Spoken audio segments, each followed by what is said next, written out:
에브라임 라이시 이란 대통령이 헬기 추락 사고로 사망한 이후 여러 음모론이 제기되고 있습니다. 라이시 대통령, 유력한 차기 최고 지도자였던 만큼 향후 이란과 중동 정세에 미칠 영향에도 관심이 모아지고 있는데요. 관련 내용 성일광 고려대 중동 이슬람센터 연구실장과 함께 이야기 나눠보겠습니다. 어서 오세요. 안녕하십니까? 네, 이란의 대통령이죠. 라이시 대통령이 헬기 추락 사고로 숨졌습니다. 그런데 이를 둘러싸고 조금 무서운 얘기가 나오고 있는데요. 단순 사고가 아니다. 이럴 가능성도 조금 있다고 보십니까? 음모론이 많이 나오고 있습니다. 네. 그럴 수밖에 없는 게 이제 사실 국가 수반이 타고 갔던 헬기가 네. 아무리 악천후를 하지만 또 착륙이 아니고 추락을 했기 때문에 또 같이 갔던 두 대의 헬기는 안전하게 타브리즈에 도착을 했는데 유독 라이시 대통령이 탑승했던 헬기만 또 추락을 했고요. 그래서 최근에 또 이스라엘과 이란 간의 어떤 무력 충돌이 있었기 때문에 계속해서 이제 이런 음모론이 나오고 있는데 현재 이란 측에서는 헬기에 또 조금 문제가 있었던 것으로 그렇게 파악을 하고 있는 것으로 보도되고 있습니다. 네. 지금 헬기 3대가 이제 같이 움직였는데 2대는 안전하게 가고 1대가 떨어졌다. 그런데 지금 악천후 이런 얘기가 조금 나오고 있었거든요. 그러면 나머지 2대도 좀 영향을 받았어야 하는 거 아니냐. 그러니까 조금 음모론 쪽에 더 의견이 좀 쏠리는 것 같아요. 네, 그렇긴 합니다. 사실 예를 들어서 한 2대가 같이 또 추락을 했으면 또 이해를 할 수 있을 텐데. 네. 그럼 최근 이란에서 나온 보도를 보면 악천후도 악천후지만 라이시 대통령이 탑승했던 헬기에 기술적인 문제가 좀 있었던 것으로 그렇게 지금 다시 새롭게 보도가 되고 있습니다. 그래서 네. 악천후와 함께 기술적 결함 이런 모든 것들이 이제 복합적으로 이번 비극적인 사건을 일으켰다고 그렇게 이제 볼 수 있겠죠. 네. 지금 이란과 이스라엘이 최근에 갈등을 또 빚지 않았습니까?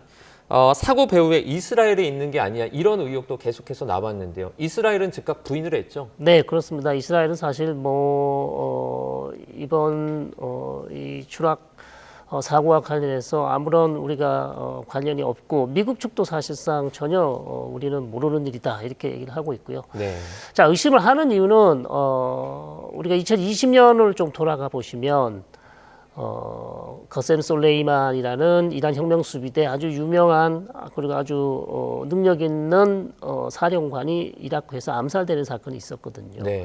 아마 그런 사건들을 이제 되돌아보시면 또 이것이 이번 사건도 그런 것과 마찬가지로 외부에서 어떻게 대통령을 암살하려 했던 것이 아닌가라는 이제 생각을 하실 수 있는데 네. 현재로서는 그럴 가능성은 좀 낮아 보인다 이렇게 생각하고 있습니다. 네. 지금 헬기 사고로 사망을 한 이란 대통령 같은 경우에는 이란 내 서열 2위로 알려져 있습니다. 이제 1위가 하메네이 최고 지도자로 전해지고 있는데요. 그러면 아무래도 1위가 아니라 그 2번째인 만큼 저 영향이 적을 것이다 이런 전망도 나오고 있어요. 어떻게 보십니까? 그렇습니다. 라이시 대통령의 사망으로 이란의 어떤 국방 아니면 외교 이런 정책에 지금까지 해왔던 정책에 어떤 근본적인 변화가 있을 것인가? 당연히 그럴 수는 없죠. 네. 왜냐하면 이란의 가장 중요한 국방과 외교의 중요한 정책 결정은 지금 화면에 보시고 계시는 아야톨라 알리 하메네이라는 이란의 최고 지도자가 모든 최종 결정권을 가지고 있기 때문에 네. 사실상 가장 중요한 국방과 외교의 어떤 정책의 변화는 없겠지만 문제는 이제 이란 국내 문제, 그다음에 이란 내부 정치, 그다음에 이란의 경제 분야에 있어서는 나름대로 대통령이 어떤 역할을 할 수 있는 부분이 있었기 때문에 네. 그런 부분에서 앞으로 차기 대통령이 누가 될지, 그다음에 어떤 정책을 펼쳐 나갈지가 이제 가장 이제 기초가 주목이 되는 것이죠. 네. 이제 영향이 크지 않아도 일부 있을 것이다 이렇게 분석을 해주셨는데. 라이시 대통령 같은 경우에는 강경파라고 알려져 있습니다. 좀 어떤 인물입니까? 그렇습니다. 라이시 대통령은 이미 이란 내에서도 그렇게 인기가 많이 높지 않았던. 네. 왜냐하면 강경파 이미지가 너무 컸기 때문에. 그다음에 이제 검찰총장, 그다음에 사법부 수장, 수장이라고 할 수 있는 대법원장까지 높은 법조인으로서 아주 높은 지위를 다 했었고요. 네. 중요한 것은 이제 왜 이렇게 테헤란의 도살자라는 그런 악명을 앓게 됐냐 하면은 1988년 정도에 테헤란의 이제 검찰총장을 하고 있을 당시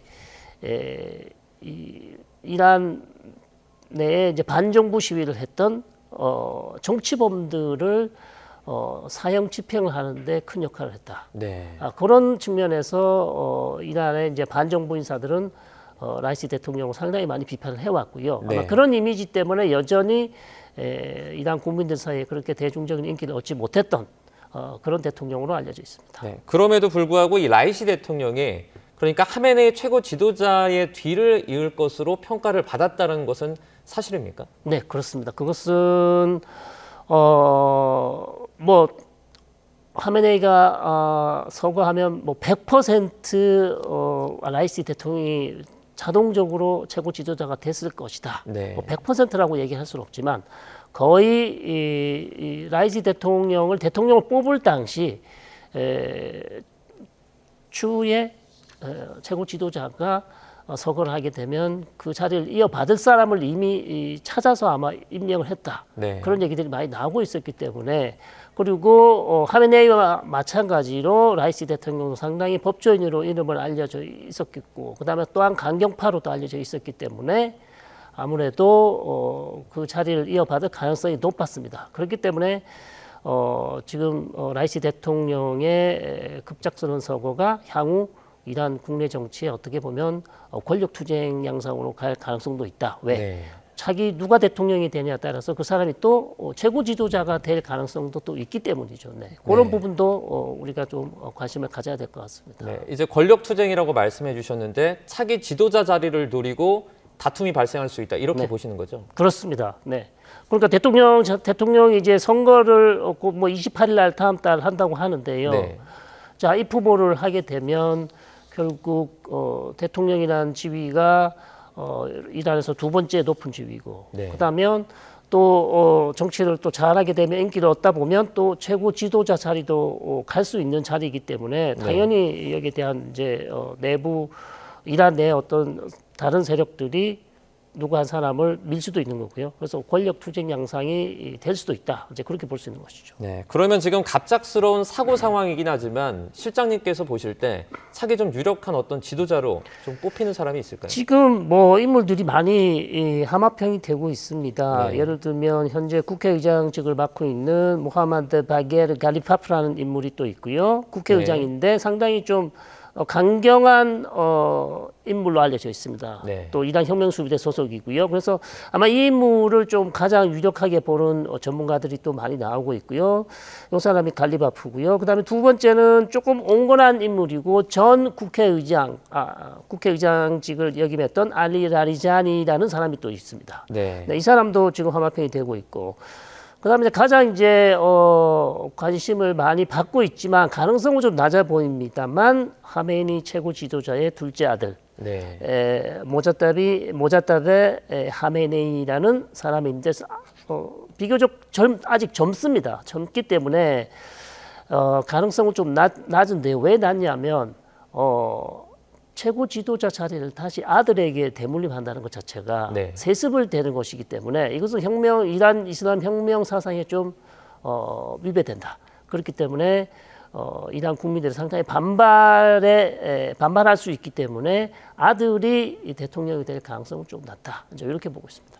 지금 이란 내부 분위기가 조금 궁금한데 뭐 억압적인 정책이나 좋지 않은 경제 상황 속에서 이런 사건이 사실 뭐 좋게 작용하진 않을 것 같아요. 그렇습니다. 이란은 오랜 기간 또 미국의 경제 제재를 받아왔고요. 네. 그다음에 최근에 코로나 사태를 거치면서 정부가 코로나를 잘 방어하지 못했고 많은 사람들이 사망을 또 했고 그다음에 2022년 또 히잡 시위 사태로 또 강경지압을 하면서 많은 시위에 참여했던 사람들이 또 사망하거나 지금 감옥에 가 있거나 그래서 민심이 여론이 너무 좋지 않은 상황입니다. 또 경제 네. 상황도 너무 좋지 않고요. 그래서 이런 모든 문제를 사실상 라이시 대통령이 좀 잘 국내 정치를 잘 운영을 해서 해결했어야 되는데 해결을 하지 못했고요. 그러면서 이제 또 차기 대통령을 뽑아야 되는 것이기 때문에 차기 대통령이 좀 희망을 줄 수 있고 이란 국민들의 좀 지지를 받을 수 있는 대통령이라면은 문제 없이 잘 넘어갈 수 있겠지만 또 이란 국민들을 실망시킬 그런 후보가 만약에 또다시 대통령으로 임명된다면 또 혹시 모르게 또다시 반정부 시기가 일어나지 않을까 이제 그런 이제 염려가 있는 것이죠. 네, 지금 대통령 사망을 두고서 애도의 목소리도 물론 나오고 있지만 그 이외에 이제 독재 종식이라든지 이런 목소리는 좀 어느 정도라고 보십니까? 그렇습니다. 젊은 층 사이에서는 역시 여전히 현 강경 보수 정권에 대해서 불만이 많은 것이고, 네. 그다음에 또 이 정부가 시잡 시위 당시 너무나 강경하게 진압을 많이 했기 때문에 네. 상당히 불만이 많이 가지고 있고 또 거기에다가 경제 문제가 여전히 잘 해결되지 않고 너무나 어려운 상황이기 때문에 환율도 지금 뭐 이란은 엉망이라고 하고 있습니다. 그래서 이 모든 사회적인 문제를 좀 해결해 줄 수 있는 희망적인 인물이 나와서 해결해 줄 수 있다면 이란 사회가 좀 더 정상화될 수 있겠지만 그렇지 않다면 여전히 이란 내부 즉 국내 정치 문제는 상당히 어려워질 수 있다. 이제 그렇게 볼 수 있는 것이죠. 네, 지금 이제 6월 28일 대통령 보궐선거 실시가 예정돼 있다고 합니다. 지금 혹시 예상하고 계시는 분이 있습니까?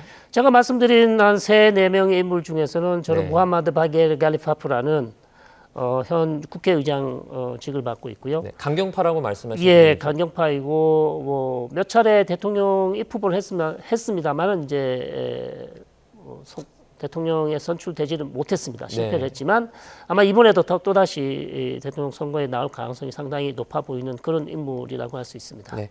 지금 라이시 대통령 헬기 추락사 관련한 거짓 정보들이 좀 SNS에 많이 퍼지고 있는 상황이거든요.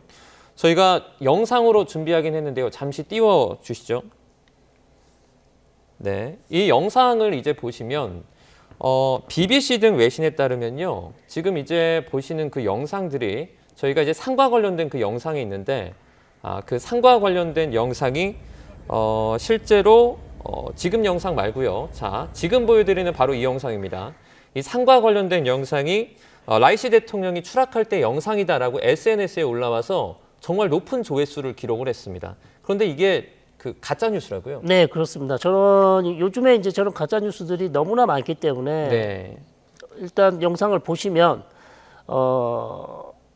영상이 적어놓은 대로 그대로 믿으시면 안 되고요. 네. 좀 비판적으로도 보시고 또 시간을 갖고 이 영상이 진위 여부를 좀 파악하신 다음에 이게 진짜 영상이다 아니다를 판단할 수 있습니다. 그래서 요즘에 워낙 그 컴퓨터 기술도 발달되어 있기 때문에 네. 저런 영상을 헬기가 지금 마치 떨어지는 것처럼 보이는데 저게 실제 라이시 대통령이 탄 헬기인지는 아무도 모르는 것이죠. 네. 그렇기 때문에 뉴스를 보실 때 또 주의해서 보셔야 되겠습니다. 네, 참고로 저희가 보여드린 이 영상은 BBC가 이제 가짜 뉴스다 이렇게 분석을 한 영상으로 전해지고 있습니다. 자, 지금 이란 핵 프로그램을 두고 미국과 갈등을 좀 빚어오지 않았습니까? 이 프로그램을 주도했던 라이시 대통령의 사망 이후에는 좀 정세가 어떻게 달라질까요? 그렇습니다. 이란 핵 문제가 여전히 아직 풀리지 않고 있고요. 사실 이란 핵 문제를 만들어낸 것은 사실 미국입니다. 왜냐하면 네. 오바마 대통령이 2015년 이란 핵 협정, 즉 JCPOA를 체결했지만 트럼프 대통령이 들어오면서 2018년 일방적으로 이 협정을 탈퇴를 했기 때문에 이란으로서는 억울할 수밖에 없습니다. 네. 그래서 바이든 대통령이 들어오고 나서 계속해서 미국과 이란은 핵 협상을 해왔지만 네. 결국 합의에 이르지 못했고요. 여전히 핵 문제가 풀리지 않고 있습니다. 그래서 11월 대선이 끝나면 여전히 누가 대통령이 될지 모르겠습니다만 이란과 핵 협상을 다시 시작해야 되는 그런 이제 숙제를 안고 있는 것이죠. 네, 지금 마지막으로 미국 정부가 이란과 적대적인 관계임에도 불구하고 애도의 표현을 했습니다. 그런데 애도만 한 게 아니죠. 또 추가적인 내용을 또 말했다고요? 네, 그렇습니다. 추가적인 내용으로서 이제 계속 애도를 표명하고 아마도 조문단을 보낼지는 아직 뭐 확인이 안 되고 있습니다만 네. 이런 이제 움직임은 미국과 이란이 대치하고 있지만 최근 보도에서도 오만의 중재로 비밀 대화를 한 적이 있습니다. 협상을 계속 하고 있어, 대화를 하고 있다는 얘기죠. 왜냐하면 네. 중동 문제가 여전히 해결되지 않고 있기 때문에 미국은 여전히 중동 지역 정세 안정을 위해서 이란의 도움이 필요합니다. 네. 그래서 필요하면 언제든지 대화를 할 수 있는 그런 상대이기 때문에 충분히 저는 애도를 표할 수 있다, 이렇게 이제 볼 수 있겠습니다. 네, 알겠습니다. 이란 대통령이 헬기 추락 사고로 숨지는 사고가 발생을 했는데요. 중동 정세에 미칠 영향 자세하게 알아봤습니다. 고려대 성일광 연구실장과 함께했습니다. 오늘 고맙습니다.